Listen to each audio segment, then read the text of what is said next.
have a rule about confrontation. It is not a complicated rule, and I did not arrive at it through any particular wisdom or philosophical study. I arrived at it through 31 years of living next door to various kinds of people in various kinds of neighborhoods, and the rule is simply this: never pick a fight you cannot finish, and never start one when patience will do the same job cheaper. My name is Cliff Brower. I am 58 years old. I am a retired high school shop teacher, which means I spent 30 years teaching teenagers how to use tools correctly, how to measure twice and cut once, and how to think through a problem completely before touching anything. I am, by professional training and personal disposition, a patient man. Carol Whitfield tested that patience in ways I did not think possible. I moved into Hearthstone Crossing about 5 years ago after my divorce was finalized and my youngest had left for college. I wanted something smaller than the house my ex-wife and I had raised 3 kids in, but I still wanted a yard. I still wanted a garage. And I absolutely still wanted the ability to heat my home in winter with a wood-burning fireplace, which I had done every winter since my 20s and considered one of the few genuine pleasures that required no justification to anyone. A fire in a stone fireplace on a January evening with a cup of coffee and a good book is its own argument for the existence of a just universe. I will not be talked out of this position. Hearthstone Crossing was a mid-sized HOA development in Millbrook County, about 80 homes, moderately priced, well-maintained common areas, the kind of neighborhood where people planted flowers in the spring and put up tasteful decorations at Christmas and generally treated each other with the basic courtesy that makes suburban life bearable. I checked the covenants before I bought. They were 14 pages. I read all 14 pages.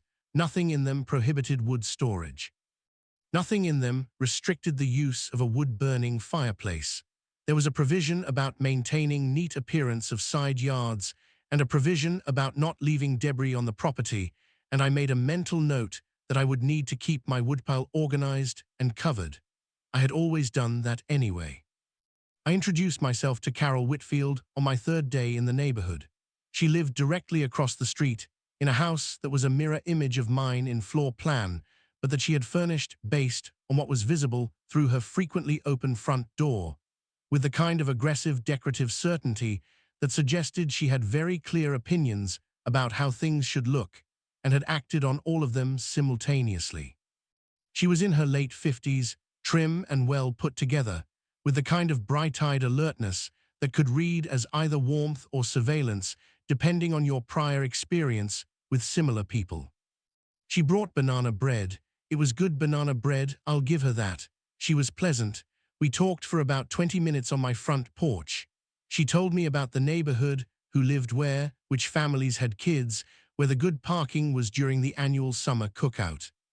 She also told me, with a smile that contained a very small edge, that the neighborhood had been really well maintained under the current HOA board and that she personally served as the Architectural Review Committee chair, which meant she was the first point of contact for any exterior improvement or structure I might want to add to my property. I said I appreciated knowing that. She said, "Oh, and one thing, a previous owner on your side of the street used to keep quite a bit of wood stacked along the side of the house, and it always looked a little cluttered. Just something to keep in mind if you were planning to do anything similar." I said I did plan to keep firewood and that I would make sure it was tidy. She smiled. She took her banana bread plate and went back across the street. I stacked my first cord of wood that October. I used a proper firewood rack, a heavy-duty galvanized steel rack, 10 feet long, that I had owned for 12 years. I placed it along the side of my house, between the garage and the backyard, not visible from the street, covered with a fitted canvas tarp that was specifically designed for firewood storage and had ventilation grommets to prevent moisture buildup. The stack was level, organized by size, and would have satisfied any reasonable standard of tidiness. I was quite proud of it, actually, in the quiet way that retired shop teachers are proud of things that are done correctly. Within a week, Carol Whitfield sent me a courtesy note through the HOA system informing me that firewood storage along side yards was required to be screened from view from adjacent properties in the street, per community standards guideline she referenced as Appendix B, Section 4. I pulled up the covenants and found Appendix B Section 4 said exterior storage, including firewood, should be maintained in a neat and orderly fashion and screened from view where practicable. I reread that last word 3 times. Where practicable, that was not an absolute requirement. That was a best effort standard. My stack was already not visible from the street. Whether it was visible from Carol's upstairs window at a specific angle was a different question, and one I considered to fall well within the where practicable exception. I wrote a polite response to the courtesy note explaining my reading of the provision and noting that the wood was not visible from any public street or sidewalk. I did not receive a response. For a few weeks, I thought the matter was settled. Then in November, I went to use my fireplace on a Saturday evening, the first real cold snap of the season, the kind of night the fireplace was made for, and went to pull wood from the rack and found it noticeably lighter than it should have been. I had stacked roughly a face cord and a half against the rack. What remained looked closer to a face cord. I stood in the side yard with a flashlight doing the mental math and came up short by what I estimated was somewhere between 30 and 40 pieces of split hardwood. I told myself I had probably miscounted. I restacked what was there, made sure the tarp was secure, and went inside. I lit my fire with what I had and enjoyed my evening and tried not to think about it too hard. 3 weeks later it happened again. This time the discrepancy was even clearer because I had a specific number in my head. I had split and restacked a fresh half cord the previous weekend, and I knew, with the precision of a man who has done this for 30 years, exactly how much wood was on that rack. When I checked it on a Thursday morning before a predicted cold front, it was short by roughly 45 pieces.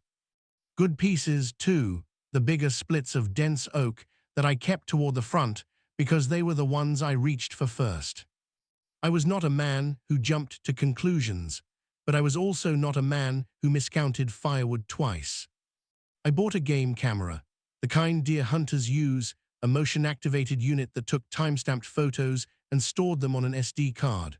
I mounted it inside my garage, aimed at the side yard through a small gap I left in the garage window, positioned so it covered the full length of the firewood rack. I did this on a Friday night. I checked the SD card Sunday morning. There were 47 photographs taken between Friday night and Sunday morning.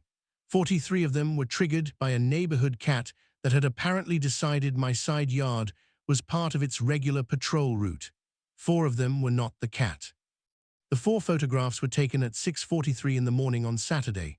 They showed Carol Whitfield in a gray fleece jacket and garden gloves making 2 trips along my side yard, each time carrying an armload of firewood.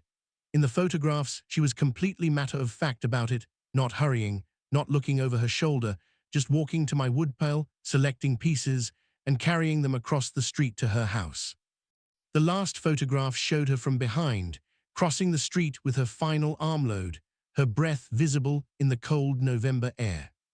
I sat at my kitchen table with those photographs for a long time. I want to describe what I felt, because I think it matters to understanding what I decided to do. I was not primarily angry. I was something more interesting than angry. I was astonished. Not at the theft itself, people take things that aren't theirs, it happens, but at the absolute unself-conscious confidence with which Carol Whitfield had walked onto my property and helped herself to my firewood.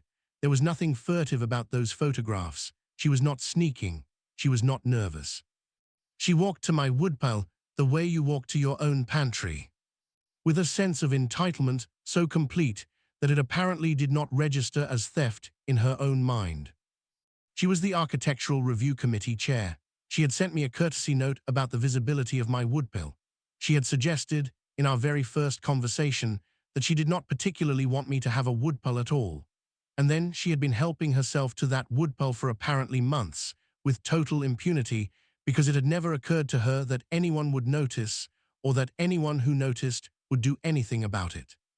I thought about my rule, never pick a fight you cannot finish, and never start one when patience will do the same job cheaper. And I thought about what, exactly, the cheaper job would be in this situation. I did not go across the street and confront her. I did not call the HOA. I did not file a police report, though I could have. Timber theft is a real charge in our state, and 45 pieces of seasoned oak over 2 incidents was not nothing. Instead, I went to my workshop and I started thinking about fake logs. Now I should explain that I had seen fake decorative logs before, the kind made from compressed ceramic or refractory materials that people put in gas fireplaces for aesthetics. They look like logs. They feel lighter than wood when you pick them up. But the ones made for gas fireplaces are not what I had in mind. What I had in mind was something more specific and considerably more satisfying. I had in mind the commercially available training logs used by fire departments and forestry services that are made to look and feel approximately like real split hardwood, but are actually hollow compressed cardboard shells filled with a harmless but extremely pungent smoke-producing compound. When you try to burn them in a wood-burning fireplace, they produce a dense, acrid, eye-watering gray smoke that fills a room within minutes and smells absolutely terrible, a combination of burnt plastic, sulfur, and something that one fire safety instructor I once knew described as the inside of a wet gym bag that has also caught fire. They are not toxic. They are not dangerous. They are simply extraordinarily, magnificently unpleasant to have burning in your fireplace. They are sold primarily as chimney cleaning aids and fireplace diagnostic tools. You can order them online. They are not expensive. I ordered 48 of them, 2 cases. I waited for them to arrive, and while I waited I kept my camera running and I kept my real wood on the rack. Sure enough, 11 days later, Carol came back. Early Saturday morning again, same grey fleece, same garden gloves, same unhurried walk across my side yard. This time she took 32 pieces. I had 32 more photographs. The training logs arrived the following Tuesday. I spent a Wednesday afternoon carefully preparing them. Each one was roughly the size and shape of a medium split of oak. I wrapped them in actual wood shavings. I had plenty from my workshop, and gave each one a light coat of linseed oil on the outside, which made them smell like real wood and would not affect their function. Then I arranged them in my woodpile. I put them in a specific location, the front-facing section of the rack, where Carol consistently selected her wood, the biggest splits of the densest-looking pieces. I arranged them so they looked exactly like my best seasoned oak. Then I covered the rack with the canvas tarp as usual and went inside. Then I waited. She came on a Saturday morning 11 days later. I was up early. I watched from my kitchen window as she crossed the street, pulled back the edge of the tarp, and carefully selected pieces from the front of the rack, which was, of course, where I had placed every single training log. She made 3 trips. She took 31 of them. She walked back across the street and let herself into her house with the easy confidence of a woman who has never once doubted that the world will cooperate with her. I poured myself a second cup of coffee and sat down to wait. I did not have to wait long.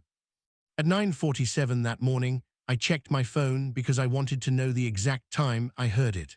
A sound that started as a low cough from across the street and escalated over the course of approximately 4 minutes into something I can only describe as a domestic emergency in audio form. Windows went up, a door opened, then both doors opened. Then I could see, from my kitchen window, smoke, grey-white, thick, entirely unlike normal fireplace smoke, billowing from Carol Whitfield's front door and from her chimney with a vigor that seemed dramatically out of proportion to any reasonable fire. Carol appeared on her front porch, coughing, waving her hands in front of her face. Her husband, a quiet man named Pete who I had spoken to maybe 3 times total, appeared behind her in a bathrobe, looking profoundly confused. Within a few minutes they were both standing on their front lawn. Carol had her hands on her hips. She was staring at her house. She was coughing in intervals. I opened my front door and stood on my porch with my coffee cup. Carol looked across the street and saw me. I gave her a neighborly wave. She did not wave back. She stared at me with an expression that took me a moment to read, and then I read it. It was the expression of a person who has just experienced something she does not understand but suspects, in some animal way she cannot yet articulate, that she should understand. The smell, even from across the street, was genuinely remarkable. It was exactly as the fire safety instructor had described. Pete went back inside wearing a dust mask he had retrieved from somewhere and opened every window in the house. It took the better part of 3 hours for the smell to clear enough to be habitable. I went back inside and wrote everything down. I noted the time. I noted what I had observed. I had been writing everything down since the first missing wood in October, and I was not going to stop now. But the interesting thing, the thing I had not quite anticipated, was what Carol did next. Because Carol Whitfield was not a woman who sat quietly with confusion. Carol Whitfield was a woman who, when something went wrong in her vicinity, immediately moved to identify the source of the problem and address it through official channels. On Monday morning, I received a courtesy note through the HOA system. It informed me that a neighbor had reported concerns about the quality and condition of firewood being stored on my property, and that the Architectural Review Committee, Carol's committee, was requesting that I allow an inspection of my firewood storage to ensure compliance with community standards. I read that note twice, then I read it a third time. She was trying to inspect my firewood, the firewood she had been stealing, to see if it was up to standard. I sat with that for a long moment, and then I started laughing, quietly, to myself, in the way that you laugh when reality produces something so specifically absurd that no fiction writer would have dared to invent it. I sent a response through the HOA system. I said I would be happy to facilitate an inspection of my firewood storage. I asked that the inspection be conducted with a board member present, in addition to the Architectural Review Committee chair, for the sake of procedural completeness. I named Tom Greer, the HOA board president, as the board representative I was requesting. I sent that response on Monday. I had a few things to do before the inspection. The first thing I did was call a friend of mine named Victor Salinas, who had retired from the county sheriff's department after 28 years. Victor and I had known each other since our kids played Little League together back when our kids were little and League was something they played. I explained the situation, not just the smoke logs, but the whole thing. The missing wood, the camera, the photographs, the dates, the quantities. Victor listened carefully. When I finished, he said, "Cliff, what you've got there is documented timber theft. Misdemeanor at your quantities, but it's real. You've got photographic evidence with timestamps. You've got 2 incidents you can prove. There may be more if it's been going on longer than you realized." He told me that filing a police report was my right and that the evidence I had was more than sufficient to support it. He also told me that the standard advice was to file before any confrontation, so there was no question about the order of events. I asked him if he knew anyone at the county sheriff's substation in Millbrook. He said he knew the deputy assigned to that district. He said if I was serious about filing, he'd make a call first so it didn't get lost in the general queue. I said I was serious. Victor made the call. I went to the substation the following morning and gave a full statement. I brought the SD card with all the photographs. I brought my written log of missing wood going back to October. The deputy, a young woman named Herdley, who had a methodical, unhurried manner that I appreciated, went through everything carefully. She said the evidence was clear and that she would follow up with the named individual. She said I would likely receive a call within the week. I thanked her and drove home. Then I called Tom Grahash. HOA Karen kept stealing my firewood, so I swapped it for fake logs and let her walk straight into her own trap. Tom Gra had been HOA president at Hearthstone Crossing for 3 years. He was a former middle school principal, which meant he was accustomed to managing situations involving people who believed they were entirely in the right when they were demonstrably not, and he had a principal's particular gift for staying calm while everything around him escalated. I had always liked Tom. He was fair in the way that people are fair when fairness is a genuine personal value rather than a performance, and he had a way of listening that made you feel your concern had actually landed somewhere it would be considered. I called him on a Tuesday morning and asked if he had time to talk. He said he did. I started at the beginning, not the smoke logs, not the inspection request, but October, the first cord of wood. The first time I checked the rack and found it light. I told him about the camera.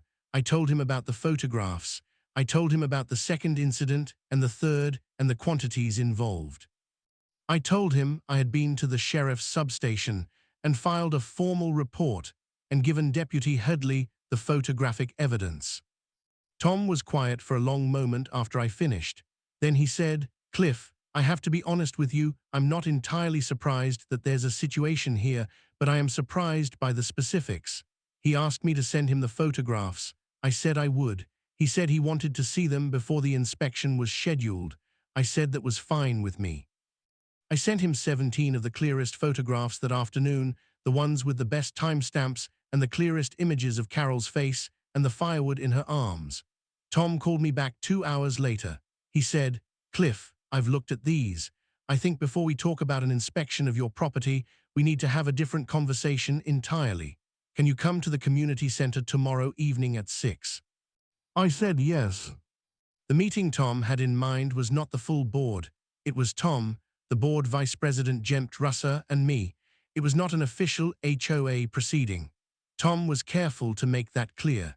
He said he wanted to understand the full picture before deciding how the board should handle what was, he said, a genuinely unusual situation. I brought my full documentation file, the written log, all the photographs organized chronologically, my records of the courtesy note, exchanges with Carol's committee, and a copy of the receipt for the training logs with the product description showing they were a legitimate commercial chimney maintenance product. That last item was important. I was not going to pretend I had not done what I had done. I had thought about this carefully. The training logs were a legal product. Using them in my fireplace would have produced the same result as Carol experienced in hers, an unpleasant but entirely harmless smoke event. I had placed them in my woodpile, which was my property, to replace wood that had been stolen from me. I had not trespassed on Carol's property. I had not placed anything in Carol's fireplace. I had not misrepresented anything to her directly. What Carol had done, taking those logs from my property, was theft. What she had done with them after she took them was her own business. Tom and Jemt listened to everything without interrupting. When I was done, Jemt said, "The training logs, those are safe?" I said completely. I said they were sold commercially, used by fire departments for training and by homeowners for chimney maintenance. I said they produced unpleasant smoke but were non-toxic and posed no health risk. Jemt nodded. She and Tom exchanged a look. Tom said, "Cliff, the board's position on what Carol has done is clear. What you have here is documented theft, reported to the sheriff with photographic evidence. That's a law enforcement matter, not an HOA matter. The HOA doesn't adjudicate criminal conduct between residents. What the HOA does have a position on is the courtesy note Carol issued through her committee, because that note was issued under HOA authority, and if it was issued in bad faith, which your documentation strongly suggests, that's a conduct matter for the board." He paused. "I want to ask you something directly. What outcome are you looking for here?" I had thought about this question because I had known it was coming. I said I wanted 3 things. First, I wanted the courtesy note Carol had issued through her committee withdrawn from the HOA record, because it had been issued by a person who was actively stealing the property it purported to have concerns about, which was about as clear a conflict of interest as I could imagine. Second, I wanted Carol removed from the Architectural Review Committee, because someone who had used their committee position as cover while committing theft against a resident had no business holding that position. Third, I wanted to know that the board would not take any action against me related to the smoke event at Carol's house, since that event was the direct and foreseeable consequence of Carol stealing from my property. Tom and Jemt conferred quietly for a moment. Then Tom said those all seemed reasonable to him, but that the board would need to meet formally and that he would want legal counsel's input before anything was finalized. He asked me to give him a week. I gave him the week. In the meantime, things across the street were not entirely quiet.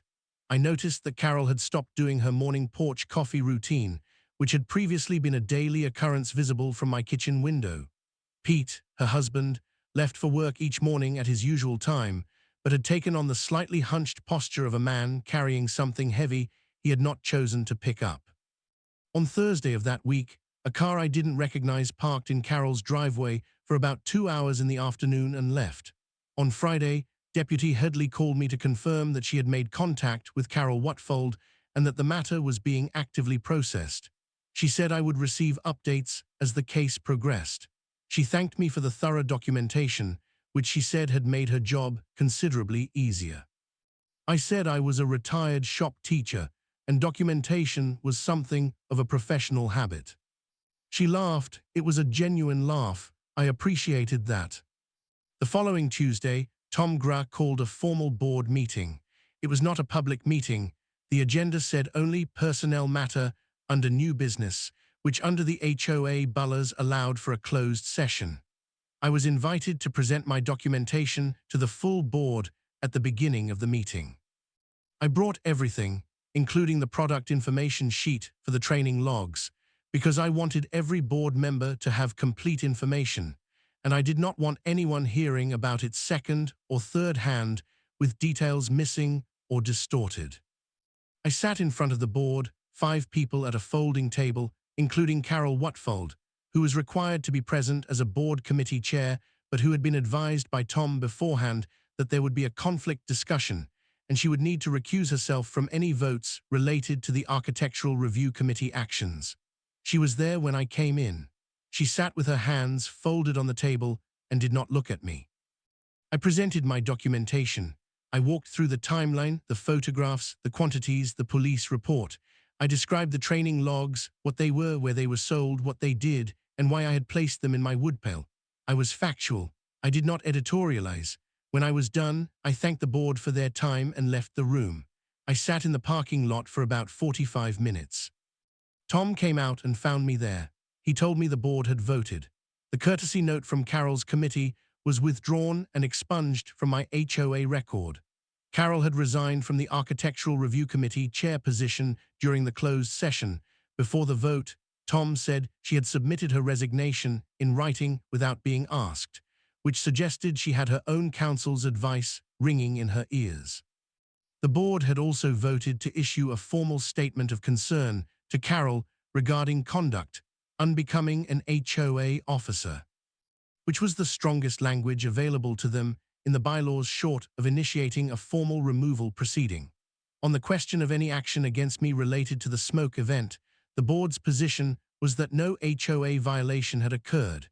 I had placed a legal commercial product on my own property, and what happened after that product was removed from my property without my consent was not something the HOA had standing to adjudicate.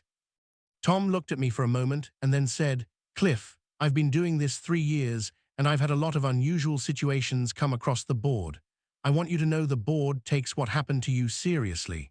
A person in a position of community trust was using that position in a way that was, he seemed to search for the right word, not consistent with what that trust is supposed to mean."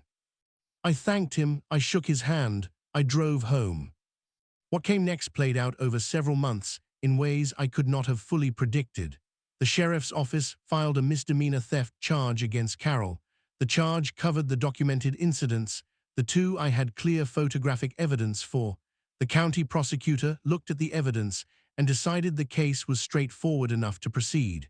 Carol hired an attorney. The attorney negotiated a resolution that involved Carol pleading no contest to a reduced charge, paying a fine, making restitution for the market value of the stolen firewood, and completing community service hours.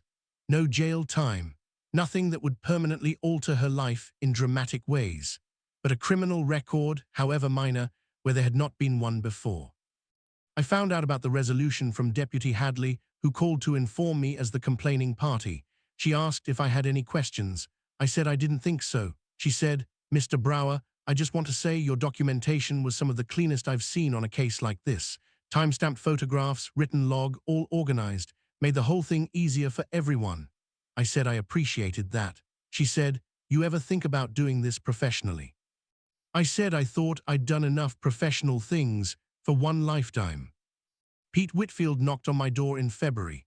I opened it, and he was standing there in his winter coat, looking at the porch floor, and he said, "Cliff, I owe you an apology. I didn't know what was happening, and I'm not sure that makes it better, but I didn't know." I told him I believed him. He was a quiet man who had been married to a complicated woman for a long time, and I understood something about complicated women in the way that divorced men of a certain age tend to understand things. I told him there were no hard feelings directed at him personally. He shook my hand and went back across the street. Carol Whitfield I did not see for several months. She stopped attending HOA meetings. She stopped doing her morning porch coffee. Her car was in the driveway less often as spring became summer. In June, a real estate sign went up in front of their house. The house sold in about 3 weeks. Hearthstone Crossing was a decent market, and by the end of July, Pete and Carol were gone.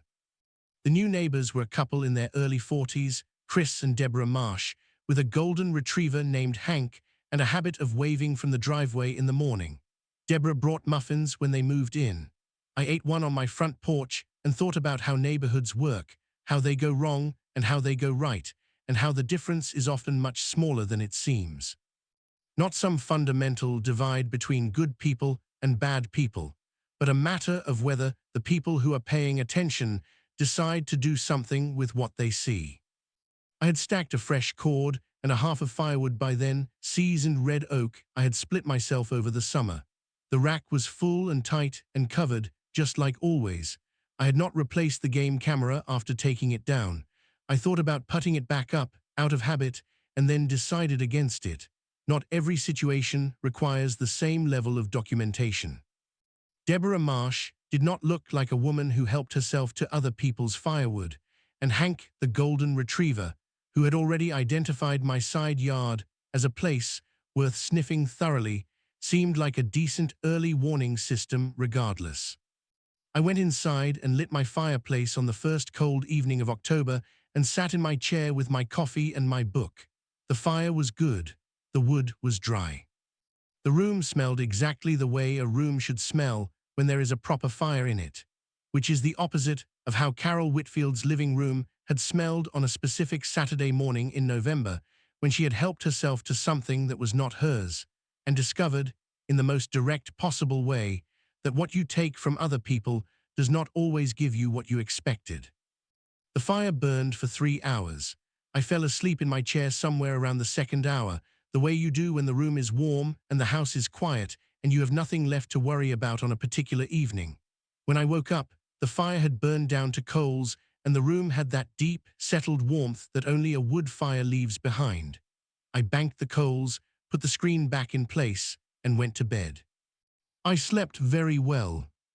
There is a version of this story where I am the hero of my own cleverness, where the smoke logs are the point, and the point is that I outsmarted a thief with a satisfying practical joke. I understand why people tell stories that way. It is a clean and satisfying shape, but the truth is that the smoke logs were not really the point. They were just the moment when Carol Whitfield's behavior became impossible for her to keep pretending hadn't happened. The cameras were the point. The written log was the point. The patience to document everything thoroughly before doing anything at all was the point. The smoke logs just meant that when I walked into Tom Greer's office with my documentation file and my photographs, Carol Whitfield had already experienced, in the most immediate and unignorable possible way, that her actions had consequences. You cannot steal from a man who keeps records and expect the world to cooperate with your version of events. You cannot intimidate a man with courtesy notes when he has time-stamped photographs of you walking away with his property. And you cannot expect impunity when you have built your sense of safety on the assumption that the people around you are not paying attention. I was paying attention. I had been paying attention since the first cord of wood. And in 31 years of living next to various kinds of people in various kinds of neighborhoods, I have found that paying attention, quietly, consistently, without making a production of it, is almost always the thing that matters most in the end. That and keeping your firewood dry. Thumbnail text, **. She stole my logs. Her house paid the price.